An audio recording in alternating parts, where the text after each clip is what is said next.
شادی کرتی ہے تو اسے ضیا کی دوسری بیوی بننا پڑے گا، نہیں کرتی ہے تو اس شرمندگی اور ذلت کی زندگی کب تک جیے۔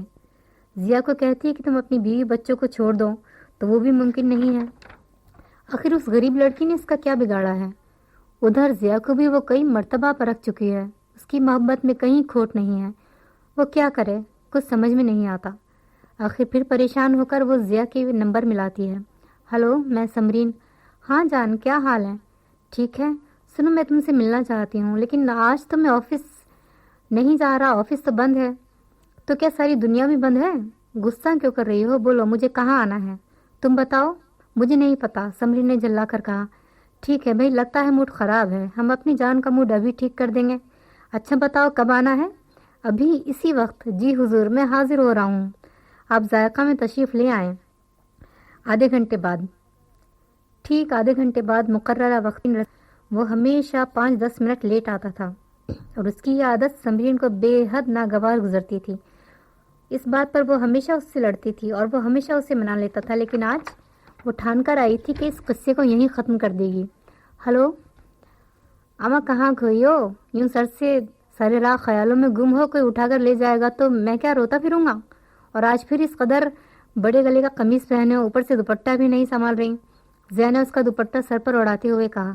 ایسے مت رہا کرو جان، تم میری عزت ہو، میں تمہاری عزت ہوں، سمرین نے افسردگی سے کہا۔ اسی لیے اپنی زندگی کی ساری فلم میں تم نے مجھے بیہائنڈ دا کرٹین پس سے پردہ پٹک رکھا ہے۔ اگر ہمت ہے تو اپنے ماں باپ اور بیوی کے سامنے مجھ سے ملا کرو، ان کے سامنے بھی مل لیں گے۔ تمہاری زندگی میں میرا کوئی وجود، کوئی اہمیت نہیں ہے ضیا۔ ایسی بات نہیں ہے جان، میں تمہیں بہت چاہتا ہوں۔ کیا یہ میری چاہت کا ثبوت نہیں ہے کہ میں جس وقت تم بلاتی ہو دوڑا چلا آتا ہوں؟ کیا تمہیں میری محبت کا احساس نہیں ہے؟ پلیز یہ دل دکھانے والی باتیں مت کیا کرو، میں تمہارے بغیر جی نہیں سکتا۔ میں سچ کہتا ہوں، تمہارے بغیر مر جاؤں گا۔ یہ سب کہنے کی باتیں ہوتی ہیں ضیا، کوئی کسی کے بغیر نہیں مرتا۔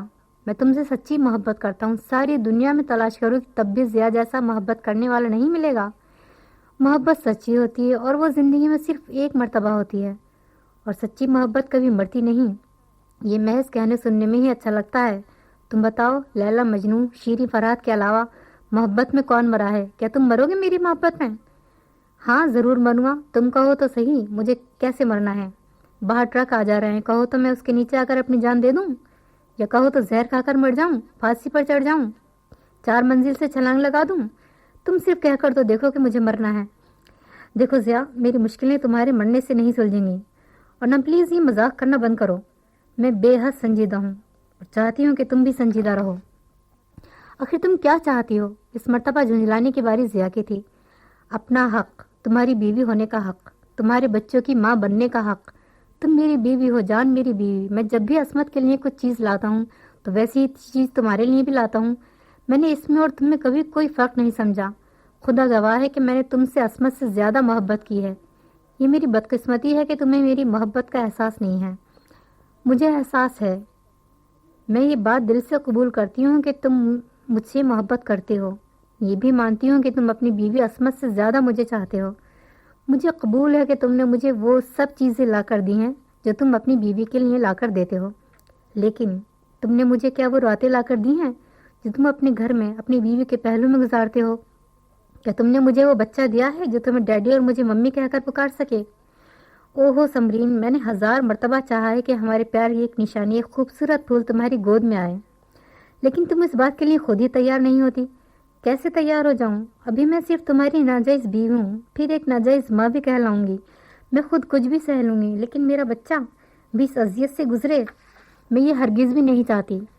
میں ان دکھوں کو سوچ کر ہی لرز جاتی ہوں کہ میرے بچے کو ایک ناجائز بچے کی طرح اپنے باپ کی سرپرستی سے محروم ہو کر زندگی گزارنی پڑے گی۔ آج تم بڑی دقیانوں سی باتیں کر رہی ہو۔ کیا ہمارے درمیان جو کچھ بھی ہوا وہ باہمی رضامندی سے نہیں ہوا تھا؟ ضیا نے جھنجھلا کر کہا۔ بالکل ہوا تھا، لیکن تم سے محبت ہونے کے بعد میں نے محسوس کیا ہے کہ مجھے اس رشتے کو ایک نام دینا چاہیے۔ میں اپنے آپ کو بری طرح غیر محفوظ سمجھتی ہوں، اور رہا سوال دقیانوسی کا تو ضیا اس قدر ماڈرن میں کبھی بھی نہیں تھی کہ محبت کے نام پر تمہاری رکھیل بن کر رہوں۔ تڑاک! سمرین کے رخسار پر ایک زوردار تھپڑ پڑا۔ ضیا نے آنکھیں نکالتے ہوئے کہا، میں نے 1000 مرتبہ کہا ہے کہ اس غلیظ لفظ کا استعمال اپنے لیے مت کیا کرو۔ کتنی مرتبہ، آخر کتنی مرتبہ تمہیں سمجھاؤں کہ تم میری بیوی ہو، رکھیل نہیں؟ بیوی ہو تو تم اپنے گھر میں مجھے ساتھ کیوں نہیں رکھتے؟ کیوں میں تم سے دور رہتی ہوں؟ میرا قصور صرف اتنا ہے کہ میں تم سے محبت کرتی ہوں. میں اپنی اس محبت کے لیے تم سے صرف ایک زنجیر چاہتی ہوں، ایسی زنجیر جو ہمیں ایک مذہبی اور سماجی رشتے میں باندھ سکے. میرا اپنا بھی وجود ہے ضیا، اور میں اس وجود کی خاطر ہی میں چاہتی ہوں کہ مجھ سے نکاح کر لو اور اس عذاب بھری زندگی سے چھٹکارا دلوا دو. میں محض تمہاری بیوی ہونے کے تصور کے ساتھ زندگی نہیں گزار سکتی. میں اسٹامپ پیپر پر لکھ کر دے سکتا ہوں کہ میں تم سے محبت کرتا ہوں. تم چاہو تو آگے کی زندگی کے لیے بھی میں اپنی زمین جائیداد بھی تمہارے نام کر دوں گا. اس سب کی مجھے ضرورت نہیں ہے، میں خود کماتی ہوں. ایک پتھر کی عمارتیں مجھے کیا تحفظ بخشیں گی؟ مجھے تمہارا ساتھ چاہیے، تمہارا نام چاہیے جو مجھے سماج میں سر اٹھا کر جینے کا حق دے سکے. ٹھیک ہے، میں تم سے نکاح کر لوں گا، لیکن اس میں کوئی اور شریک نہیں ہوگا. تم یہ بات صرف اپنے تک رکھو گی. علاوہ ازیں میری ایک اور شرط ہے، وہ یہ ہے کہ تمہیں اپنی سروس چھوڑنی پڑے گی. اس نکاح کے بعد تم گھر سے باہر کہیں رات نہیں گزارو گی. تمہارا مطلب کیا ہے؟ یہی کہ اب تک اپنی سروس کے سلسلے میں یا پھر سیمینار اور دوسری میٹنگ میں جو تم باہر چلی جاتی تھیں، اس نکاح کے بعد نہیں جاؤ گی. لیکن پہلے تو تمہیں میری سروس پر کوئی اعتراض نہیں تھا، بلکہ پہلے تم کئی مرتبہ سیمینار اور میٹنگز میں بھی مجھے ساتھ لے کر جاتے تھے. پہلے تم میری بیوی نہیں تھی، یعنی تم صرف مجھے اپنی بیوی کہنے کا ڈھونگ کیا کرتے تھے. اصل میں صرف تمہاری محبوبہ تھی جس سے دل بہلایا جاتا ہے. تم غلط کہہ رہی ہو سمرین، میں بالکل صحیح سمجھ رہی ہوں ضیا. جب تم میرے محبوب تھے تو تمہیں میرے کہیں آنے جانے پر کوئی اعتراض نہیں تھا. لیکن ایک عام اوسطن ہندوستانی کی طرح نکاح میں آتے ہی میں خالص بیوی بن جاؤں، سروس چھوڑ دوں، سیمینار میں نہ جاؤں، یعنی میں اپنی شخصیت کو تم ہی میں گم کر دوں، میرا کوئی وجود نہ رہے. یعنی آپ مجھ سے شادی کر کے مجھ پر احسان عظیم کریں گے، اور اس احسان کے بدلے آپ میری سماجی آزادی مجھ سے چھین لیں گے. نکاح بھی کیسا، جس میں باراتی شریک نہیں ہوں گے، جس میں دعوت ولیمہ نہیں ہوگا، جس میں اپنے گھر سے بابل کے گیتوں کے درمیان رخصت نہیں ہوں گی. اب تم خود ایک دقیانوس لڑکی کی طرح باتیں کر رہی ہو. یہ ماڈرن دور ہے، بہت سے لوگ شادی کے بغیر آج کل ایسے ہی رہ رہے ہیں. ضیا نے اپنی دلیل دی، میں اس طرح نہیں رہ سکتی. تو اس طرح رہ لو جیسے میں کہہ رہا ہوں. میں اس طرح بھی نہیں رہ سکتی. پھر کیا چاہتی ہو؟ طلاق؟ کیسی طلاق؟ ہماری تو شادی بھی نہیں ہوئی ہے. ضیا نے اس کا مذاق اڑایا.